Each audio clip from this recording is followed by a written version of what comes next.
Assalamualaikum warahmatullahi wabarakatuh. Bismillahirrahmanirrahim. Alhamdulillahi rabbil alamin. Alhamdulillahi sholatu wassalam alaika wal ali ya khairal anam. Rabbun karim wa anta dhu khulqin azim fashfa' lana indal karim.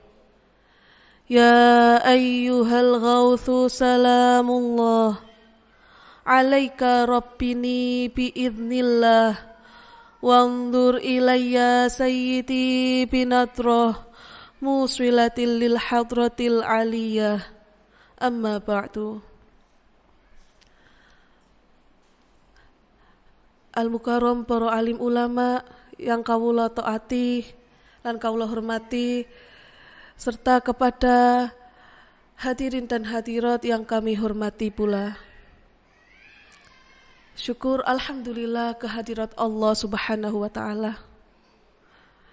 Kita semua telah sampai di pertengahan bulan Ramadan di tahun 2023 ini. Banyak sekali hal-hal yang kita hadapi tentunya dari awal kita berpuasa hingga sampai di detik ini. Dan itu tentu sekali banyak perjuangan yang kita lakukan. Mungkin bagi sebagian orang berpuasa di bulan Ramadan sudah merupakan hal yang lumrah, sudah biasa. Tapi di sisi lain ada sebagian orang yang benar-benar berusaha untuk menjaga puasanya, benar-benar berusaha menjaga dirinya dan juga menjaga hatinya, menjaga lisannya. Maka tentunya usaha itu tidaklah sia-sia. Allah Maha mengetahui apa yang kita lakukan dan apa yang kita usahakan. Hadirin hadirat rahimakumullah. Sejenak di pertengahan momen bulan Ramadan ini, saya ingin sedikit membagikan tentang perjuangan yang penuh kelembutan, dakwah yang penuh dengan kasih sayang yang dilakukan oleh Nabi kita, Nabi Muhammad Sallallahu Alaihi Wasallam. Kenapa saya membahas ini? Karena saya ingin kita meneladani beliau dalam berjuang di kehidupan ini. Karena tentunya hidup ini tak lepas dari ujian. Begitupun dalam kita berjuang mensyiarkan Islam. Begitupun kita berjuang dalam wahidiyah ini juga. Dan saat itu Bapak Ibu, 3 tahun sebelum hijrah, Rasulullah Shallallahu Alaihi Wasallam melakukan perjalanan ke Taif. Perjalanan kali ini Rasulullah lakukan dengan diam-diam. Beliau berjalan kaki sendiri menuju Taif. Dan beliau tinggal di Taif selama beberapa hari. Apa yang terjadi di sana, Bapak Ibu? Penduduk Taif tidak ramah kepada Rasulullah. Penduduk Taif menolak kedatangan Rasulullah. Ini yang ditolak adalah Rasulullah, Nabi kita. Mereka tidak menginginkan ada dakwah Islam di sana. Tapi demi umatnya Rasulullah bertahan. Rasulullah dilempari batu di sana, Bapak Ibu. Rasulullah berdarah-darah. Jika saja itu kita ketika berdakwah, ketika kita mengajak kebaikan, kita yang dilempari batu, bagaimana dengan hati kita ya?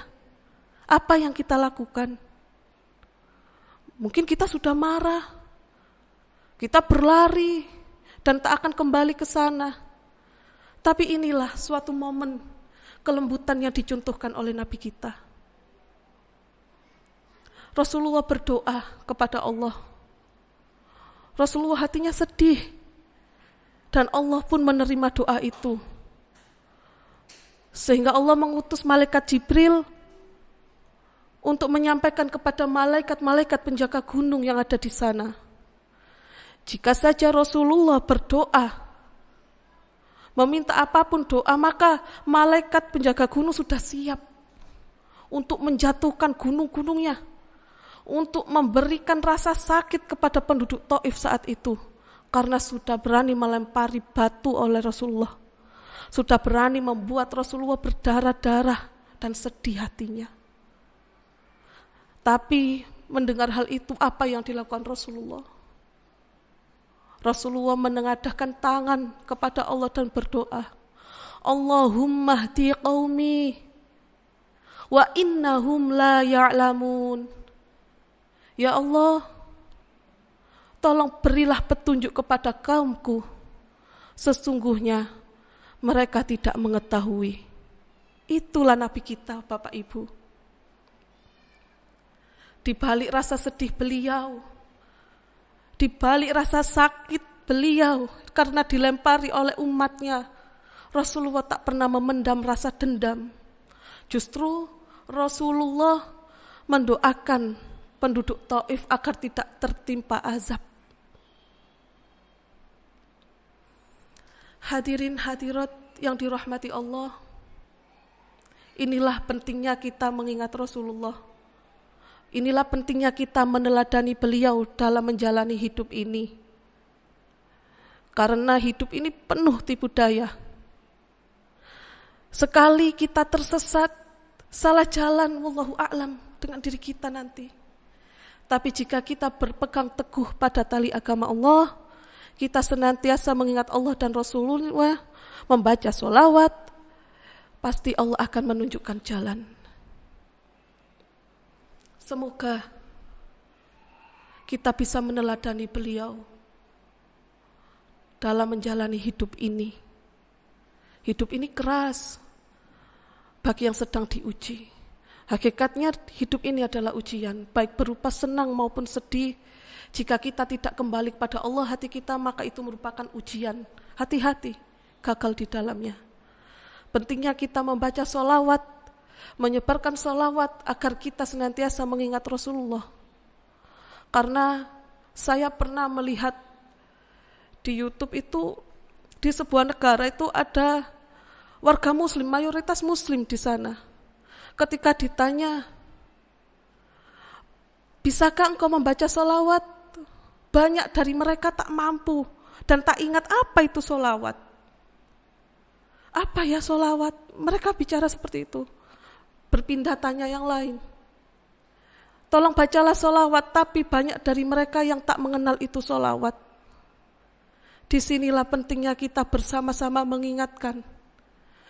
Gimana kita bisa mengingat Rasulullah kalau membaca sholawat saja kita tak bisa? Maka marilah kita sebagai umat Rasulullah, khususnya pengamal sholawat wahidiyah, kita saling menyebar kasih sayang, meneladani dakwah Rasulullah dengan kelembutan dan kasih sayang. Kita ajak anak-anak kita tanamkan dari kecil cinta kepada Allah dan Rasulullah Shallallahu Alaihi Wasallam. Kita ajarkan sholawat kepada mereka sedari kecil. Semoga apa-apa yang kami sampaikan di sini benar-benar membuahkan manfaat, barokah fitini wa dunya wal akhirah. Semoga kita semua dijadikan oleh Allah manusia-manusia yang hatinya senantiasa tertanamkan cinta kepada Allah dan Rasulullah Shallallahu Alaihi Wasallam. Demikian yang dapat kami sampaikan. Segala salah mohon dimaafkan. Wabillahi taufiq wal hidayah, waridha wal inayah, wa min Rasulillahi sallallahu alaihi wasallam asyafa'a, wa min ghathi hada zaman an-nadra wal barakah wal afwa minkum. Wassalamu alaikum warahmatullahi wabarakatuh.